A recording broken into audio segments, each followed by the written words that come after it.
We're going to start our session now on the SEPTA Trolley Modernization, Key Advantage, and more. This morning I'm going to introduce three people, but before I introduce them, I'm going to introduce myself. My name is Shamel Roberts.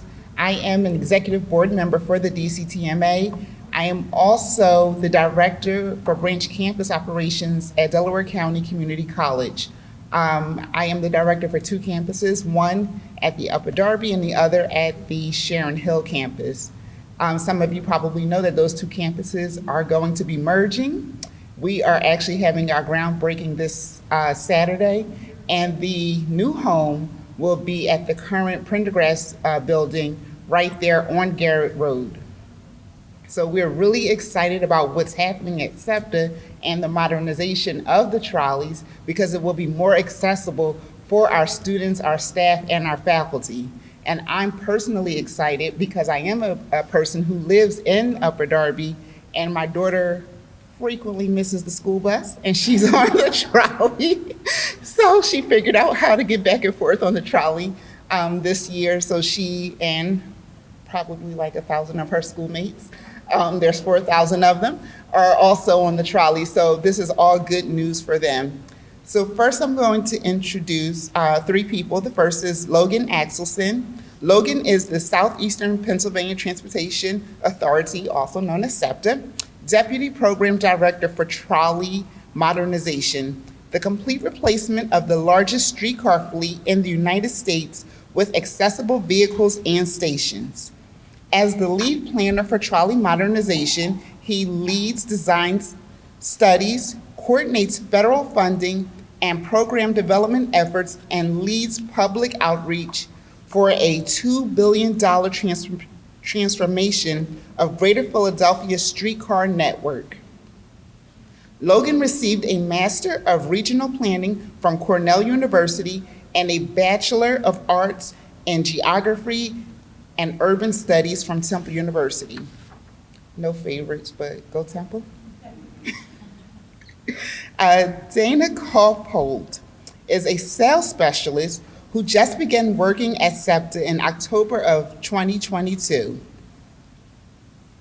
Supporting the Key Advantage program and the UPass Semester Pass programs has been a wonderful learning experience for her as she kicks off her career. When not at work, Dana loves writing and cross-stitching as she collects transit cards from all over the world. Gabrielle Pristera is a senior sales specialist who focuses on growing and managing SEPTA's newest commuter benefit program, Key Advantage. She started her career at SEPTA in 2019 as a customer experience liaison and is now working in the financial operations department. Gabrielle is a two-time SEPTA Spectacular Award winner who has passion for educating SEPTA partners and their participants on the key partner programs. Join me in welcoming all three.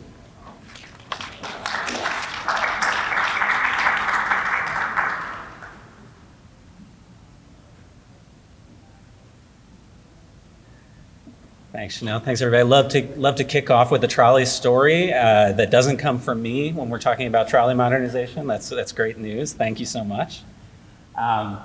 So again, my name's Logan Axelson, and I'm here to talk about trolley modernization. And at its most basic, trolley modernization is just a replacement of our trolley vehicles with new vehicles, just like you might replace an old car with a new one.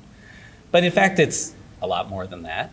In part because of the scale of our trolley system and because of the amount of change that has happened since the last time we got around to replacing our vehicles.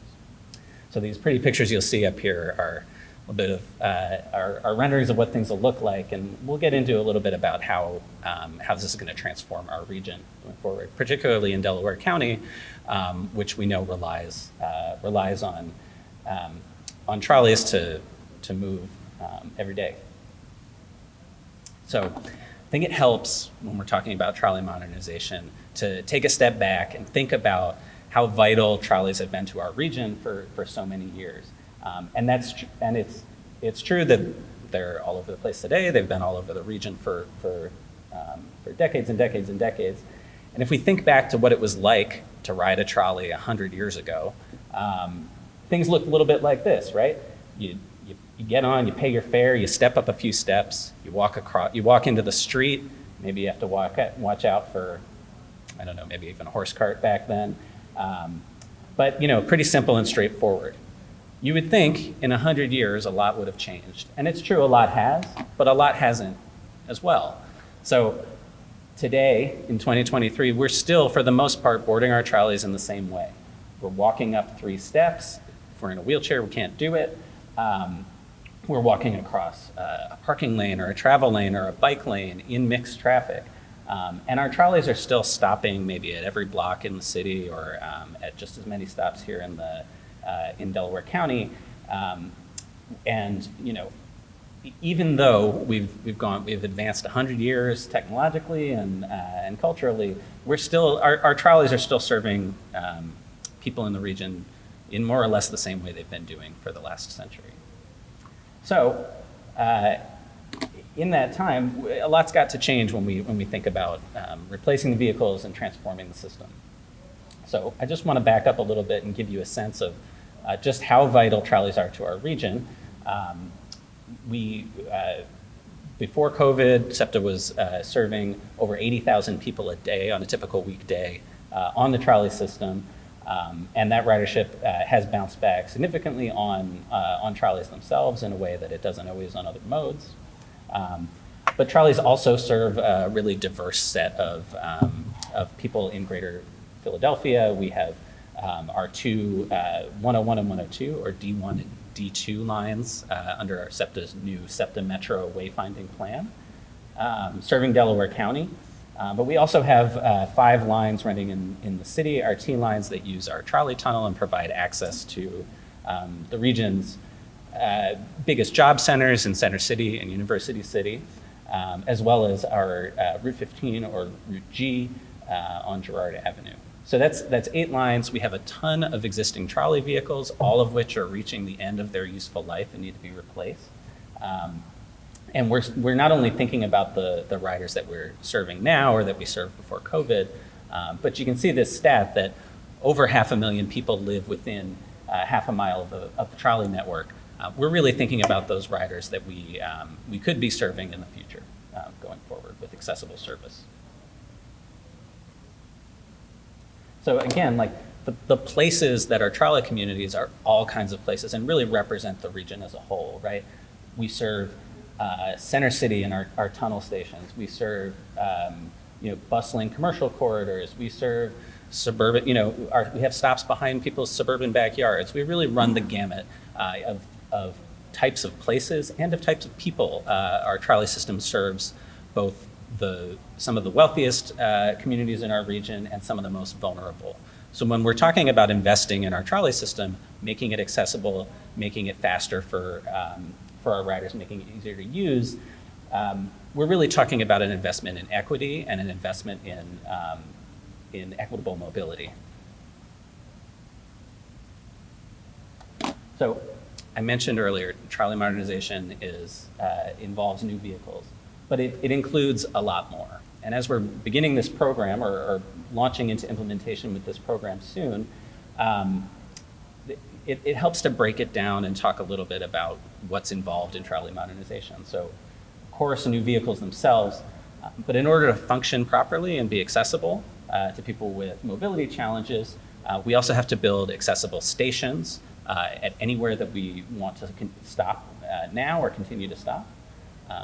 This is also an opportunity for us to make operational improvements compared to what we're doing today. So with a system that's over 100 years old, we have many operating practices and things we do that are just the way we've done them for years. And so we're taking a fresh look at how we can reduce travel times for our customers and make our system work a little bit more efficiently. And finally, trolley modernization also involves taking a look at every end of our line so that we are making sure that every place that we serve with the trolley is a place that people want to go, and that we're making those connections to other SEPTA services, to key destinations, to really places our riders need to be. So let's talk a little bit about the vehicles themselves. And there are a lot of bells and whistles. This is one of the fun pieces of good news for this program. So our new vehicles are accessible because they have low floors, which makes it easy, as you can see, to step or wheel onto a vehicle. They're longer than they are now. They're about 83 feet long, and as opposed to today's 50-foot long vehicles, so they'll hold more people, more passengers. People in wheelchairs are able to board using their own, basically a button, activating a ramp so that there is barrier-free entry into the vehicle with space for not only wheelchairs, but also anybody with a stroller or a walker or a shopping cart or bikes. The vehicles will have racks for people to bring up to 4 bikes on board, so we're also making some of those extra multimodal connections. And finally, it's going to be a little bit easier to use in the sense that there will be more clear and accessible audio and visual messaging. Okay, so in order to make this all work, to get on a trolley, we need to build stations that are accessible and compatible with our new vehicles. And this is where a lot of the planning work we're doing now happens. It's a good example of a typical station we would see out on either of our D lines out here in Delaware County. When we think about what goes into a station and how we design those and how we make them work in context, it helps to look at what we have out on our trolley corridors now. So this is in Philadelphia, but could be typical of a lot of routes in Delaware County as well. When we think about making a station work in context, there's a lot we have to consider. There's the vehicle itself. We have to think about the vehicle technology, where the doors are located, how long it is, how it turns, everything embedded in that. Of course, there are our riders. We need to be serving our riders where they need to go. We need to be ensuring that there's adequate platform space, that they have the shelter and amenities that they need to ride our system comfortably and be able to, find our stations, see our stations. Then there's all kinds of other infrastructure, transportation infrastructure in the street. We may be working with bike lanes. We may be working with multiple travel lanes. We may be working with complex intersections. All of that has to go it gets baked into the cake here when we're designing new stations. And you better believe we have to be thinking about other cars on the road, including parking. So this is many of our stations, the majority of our stations, if not in Delaware County, then in the whole system, are in the public right-of-way, and we've got to be working, collaboratively with our agencies such as PennDOT and the City of Philadelphia, Delaware County, and all the municipalities that we run through out here as well to make sure that happens smoothly. Our trolley corridors often serve sort of the main street or downtown in their neighborhoods or municipalities as well. So we need to be thinking about how our investments in the trolley system are impacting the business community and their customers as well. And finally, the degree of utility coordination that's gonna need to happen for us to build a single station is immense. So it's very important for us to continue to build these relationships with with other public agencies, particularly utility providers, so that we can maximize the efficiency of our new stations and make sure that they're taking advantage of things like transit signal priority or other opportunities to find some shared benefits. All of that adds up to one happy trolley system.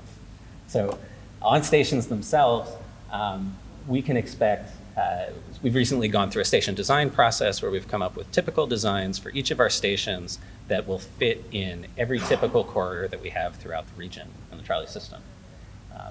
And those sort of standard designs they ensure equity, they make sure that our customers have a consistent expectation for what happens at a trolley station, what amenities they can expect, all of that. So some of those include, consistent shelters that are visible, that include our own wayfinding and telling, guiding customers to where they need to board and where they're going.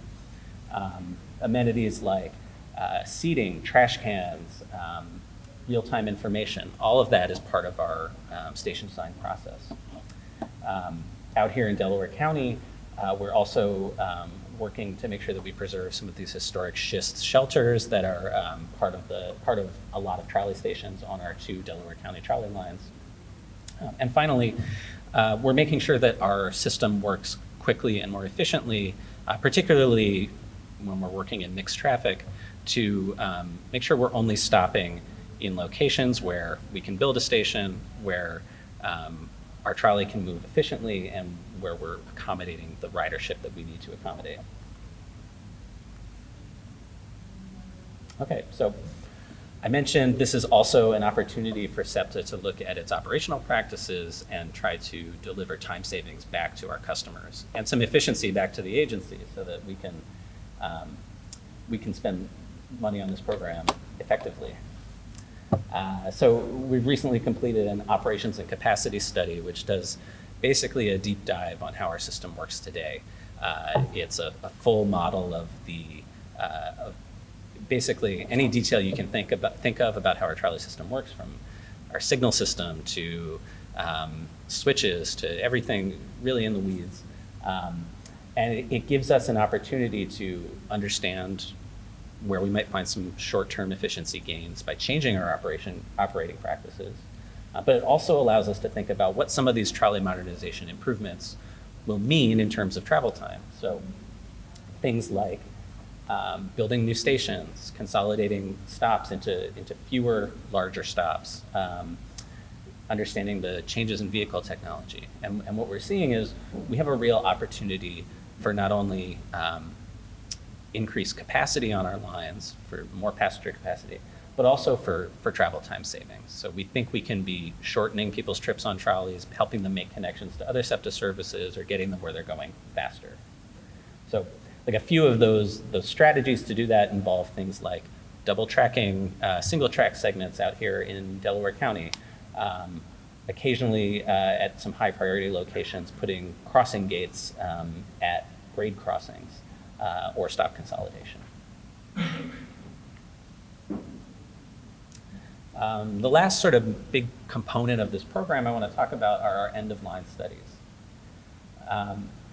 So I mentioned that what we want to do with our end-of-line locations is really take a closer look at them and determine whether our trolleys today are serving places that our riders want to go to,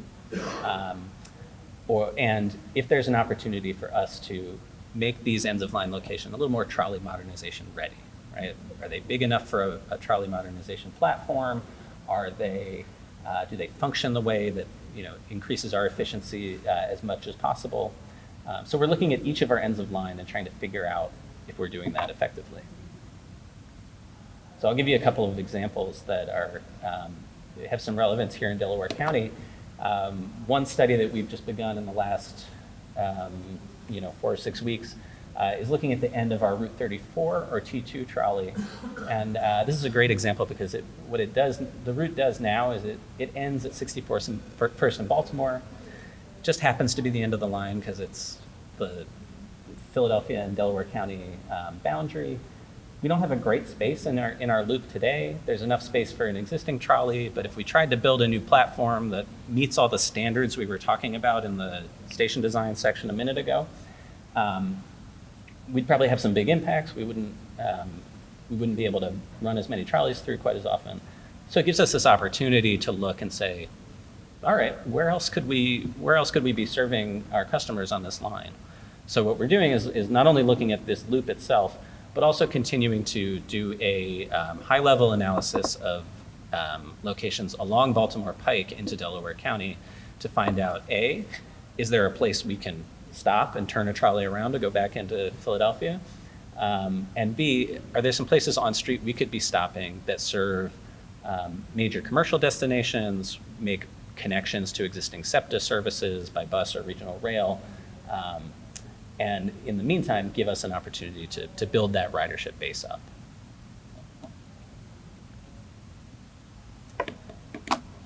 Okay, another great example here in Delaware County, we are taking a look at our end of line at Darby Transportation Center in Darby Borough. This is a location where two of our existing trolley lines end. Route 11 ends all of its trips here, or T4, while the Route 13 trolley provides limited service to this location. And this is a huge transfer point for a lot of our customers. It's sort of the edge of our city and suburban systems. So it's a really good opportunity to reinforce some of these transfer opportunities. So what we're going to be taking a look at in this study is how we can work within our existing footprint, or potentially outside of it, to not only consolidate our trolley operations in one location so that all of our routes can stop here, but also to think about making a connection between our city trolley system and our suburban trolley system. So right now, there really is no connection except via the L between our Media Sharon Hill lines and our city trolley system. This would be a great opportunity for us to make a track connection that will not only potentially serve customers in making that connection, but also help us manage our fleet a little bit more efficiently, so that we're able to circulate our vehicles interchangeably between our city and suburban systems, keep them all maintained in the same location, and give us the flexibility we need as we are implementing this program. So that study's just started. We're going to be taking a look at the transportation center itself, pedestrian and bike connections in the community. It's a really good opportunity to take a fresh look at this location. So I mentioned we have, as you've seen, we've had a lot going on with trolley modernization. I want to give you a sense of what's coming next. We've talked a lot about high-level planning work that we're doing. As we're going forward, all of this ends up translating into design work. So we'll go through a design process that will not only involve literal designs for our trolley corridors, designing our stations, any changes to track infrastructure, even signals infrastructure, electric infrastructure that needs to change, but will also involve outreach, both rail, trolley and traffic modeling, and will give us an opportunity to dig into the details of this program. So for each line, we'll be rolling those out one at a time, and that'll involve a lot of coordination, both with our municipal and county and state partners, but also with the community at large too. So it's a great opportunity to get out, talk about the program, and help people understand what's coming with Trolley Mod. So we'll be doing, we're doing a lot of outreach about the program itself. So, running pop-up events and holding virtual transit talks. But again, we'll also be working on a corridor level to work with near neighbors, with local community organizations, to make sure that they have a voice in the process and understand what's coming and how things will change on the street and in the trolley. So just to give you a sense of how we're conceptualizing that phasing and rolling out this program, we're going to be looking at each of our lines essentially one at a time. And our city lines, which are phased first, will be very directly tied to a new heavy maintenance facility that we need to construct. We then have an opportunity to focus in on both the D1 and D2, or 101 and 102 lines here in Delaware County, where we can take a closer look at how those function today and what changes we're looking to make with trolley modernization. So I'd be happy to take any questions or pass it over to my colleagues to talk about Key Advantage. And thank you so much for listening.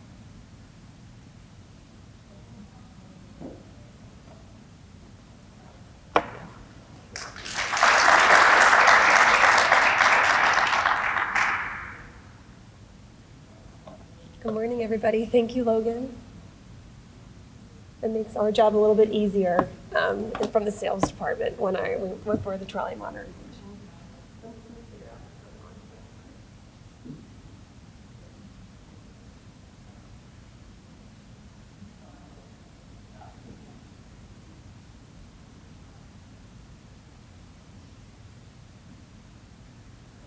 Apologize for the technical difficulties. I'm Gabrielle Pristera from the SEPTA Financial Operations Department. I'm here with Dana Kaufhold, and we both work on the SEPTA Key Advantage program. Okay, so today we'll talk about the Key Advantage program, but we'll also talk about the other bulk ordering options that we have through our SEPTA Key Partner programs. And then we'll get into Key Advantage and the various institutions that the program is offered to. So we have two commuter benefit programs that we offer. One is Key Advantage, and the second is the SEPTA Key Commuter Program. The commuter program is our opt-in benefit. So employers, universities, and schools can load their participants' key cards on a monthly basis with SEPTA Fares and Travel Wallet. We also have our Partner Pass program, which is a program that allows social agencies and special event coordinators to purchase disposable fares on our portal. And now for Key Advantage. When we were shaping the Key Advantage program, we really wanted it to look like a health benefit, a universal transit benefit program that's accessible for all the eligibility population. Since it is accessible to the whole eligible population, we were able to offer a very deeply discounted SEPTA Pass. Currently, the program is offered to employers, colleges, and universities through our UPass program, as well as the residential and landlords within the SEPTA service area. To participate in the program, riders must have a registered SEPTA key card to load the All Access Pass. And if you're familiar with the Anywhere Trail Pass, it is similar to the All Access Pass. It gets you on all of our transits, so subways, buses, and trolleys, as well as all of our regional rail zones, 1 through Anywhere. And the way the program works is within 6-month contract periods. So we start with an introductory period, and in that introduction period, we measure all of the ridership on transit and regional rail, and then we calculate the usage-based price for the next 6-month contract period. We began Key Advantage a year ago today in May 2022 with 3 large pilot companies. I'm proud to say that all of our pilot companies have renewed in the program, and each month they are increasing their participation levels. We're now up to 15 participating employers with more and more interest every month. We rolled out Key Advantage in 3 different tiers. So we started with large employers in Philadelphia with 500 or more employees. Then we moved to our mid-tier with 50 or more, and May was the first month for small businesses with less than 50 employees. This fall, for the 2023 fall semester, will be the first semester the UPass program is offered. And later this year, we're going to launch our residential and landlord program. And this just shows the impact of SEPTA Key Advantage on SEPTA. In May alone, we totaled $480,600 in revenue. Again, we had a total of 15 employers participating in the program. Out of those employers, 68% on average of their employees took advantage of the benefit in May. 20,800 employees were covered by the Key Advantage benefit. And this is one of my favorite metrics to share. We created Key Advantage to be ridership positive, revenue neutral, and on average, our participants increased their usage on SEPTA by 11% from April ridership. So our UPass program, again, launching for fall semester 2023. And our first partner is Delaware County's own Swarthmore College, so we're excited for that partnership. And it works the same as our corporate program. It's a universal benefit, and it utilizes the key cards, and students would be able to load that all access pass to the cards to be able to travel to class, to internships, or just to get around Philadelphia and the surrounding counties that SEPTA serves at any time, anywhere. And when we were shaping the Key Advantage program for UPass, we were talking to colleges and universities. And one of the biggest issues that they have is on-campus parking. As they start to expand, those parking lots seem to get filled up a lot faster. And UPass would just be a great environmentally sustainable, friendly solution to that issue. And our residential program, again, later this year, we're launching the program. We're in the developing stages of the residential program, but it will be similar to the corporate and UPass programs. It will be an opportunity for property managers and landlords to be able to capitalize on being close to a SEPTA station or SEPTA bus stop.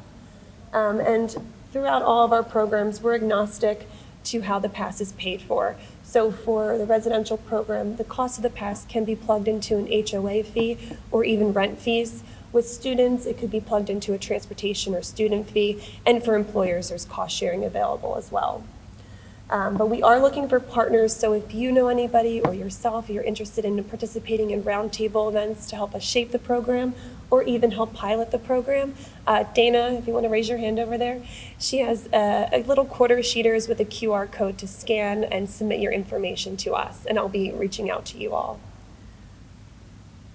And I can't conclude the Key Advantage presentation without talking about our partners at Jaunt. Jaunt is a small Philadelphia-based transportation benefit company, and they partnered with us for our pilot program, and actually at the end of our pilot program the permanent program, I'm mixing up my words here, but they came on board in the permanent program, and they created a process to streamline the employee enrollment, and their core service is included in the Key Advantage program. So eligibility file syncing is included. They create unique participant profiles. They also have made materials for employee self-service support for the Key Advantage program, and they also place orders for our partners. And that's it for the Key Advantage program. If you guys have any questions, I think we have some time to take them. If not, I'll be hanging around a little bit if you wanted to chat one-on-one about the Key Advantage program. And SEPTA also has a table out front, and they're going to be here, so please feel free to avail yourself. Awesome. Thank you guys so much. Thank you.